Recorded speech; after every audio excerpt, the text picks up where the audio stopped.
अष्टविनायकामध्ये सिद्धटेकचं महत्त्व काय आहे? कार्यसिद्धीस नेण्यासाठी सिद्धटेकचा गणपती प्रसिद्ध आहे. जाणून घेऊयात कीर्तनकार हरिभक्तपरायण क्रांतिगीता महाबाळ यांच्याकडून.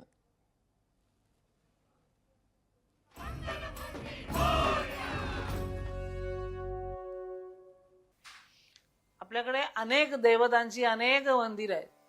अष्टविनायक आहेत, 11 मारुती आहेत, विष्णूची शंकरांची भरपूर मंदिर आहेत, देवीची शक्तिपीठ भरपूर आहेत.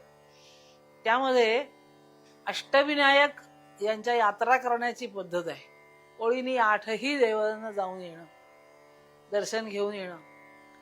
त्यापैकी प्रत्येकाचं काही ना काहीतरी वैशिष्ट्य आहे. त्यापैकी जो सिद्धटेकचा गणपती आहे त्याचं एक वेगळं वैशिष्ट्य आहे.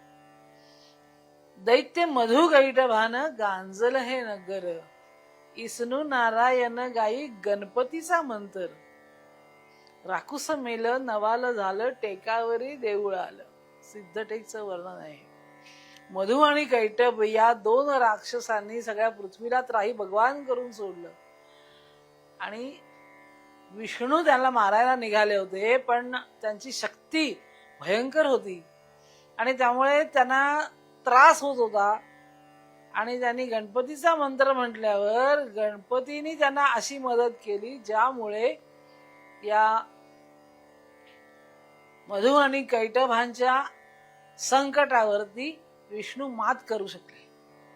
याचा थोडक्यात अर्थ असा आहे की आपले जे सगळे देव आहेत हे एकमेकांना मदत करतात, संकटकाळी एकमेकाला मदत करतात आणि सगळ्या राक्षसांवरती युद्धामध्ये विजय मिळवण्यासाठी काही ना काहीतरी असं काम करतात ज्याच्यामुळे राक्षसांचा नाश होईल आणि त्या देवांना मदत होईल एकमेकांना.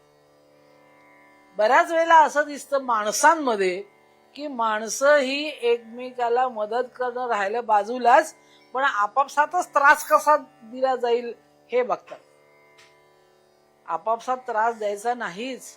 आणि उलट जर कुणाला बाहेरून त्रास होत असेल, दैत्याचा म्हणा शत्रूचा म्हणा, तर त्यांना एकमेकाला मदत करायची आणि सगळ्यांनी मिळून आपल्या शत्रूचा विनाश करायचा आणि चांगलं आयुष्य आपल्याला मिळालं पाहिजे असा प्रयत्न करायचा.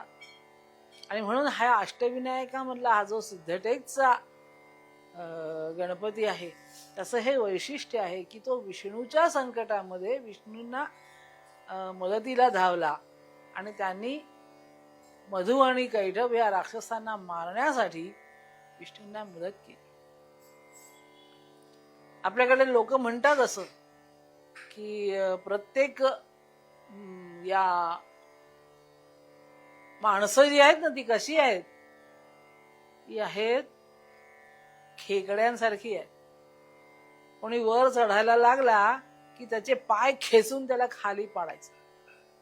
सगळे आम्ही असेच आहोत. कोणी काही चांगलं करतोय, कुणाला काही मिळतंय, कुणी काही गुणी काही करतोय दाखवतोय असं दिसलं की त्याचे पाय कसे खेचता येतील आणि खाली कसं पाडता येईल, खेकड्याची प्रवृत्ती आमची झाली आहे. पण आमचे देव मात्र तसे नाही. ते नेहमी एकमेकाला मदत करतात. ते नेहमी एकमेकाची मदत करून आपल्या मित्राला मोठं करतात. अशा या कथा हे कशासाठी, आपण काहीतरी शिकावं यासाठी. या गोष्टी नुसत्या गोष्टी नसतात. यातून आपल्याला काही समज आली तर बघा, यातून आपल्याला काही चांगलं समजलं तर बघा. आणि यासाठी हे गणपतीचं हा जो गुण आहे तो आपल्या सर्वांनी घ्यावा आणि एकमेकाला मदत करून सगळ्यांनी चांगलं व्हावं. धन्यवाद.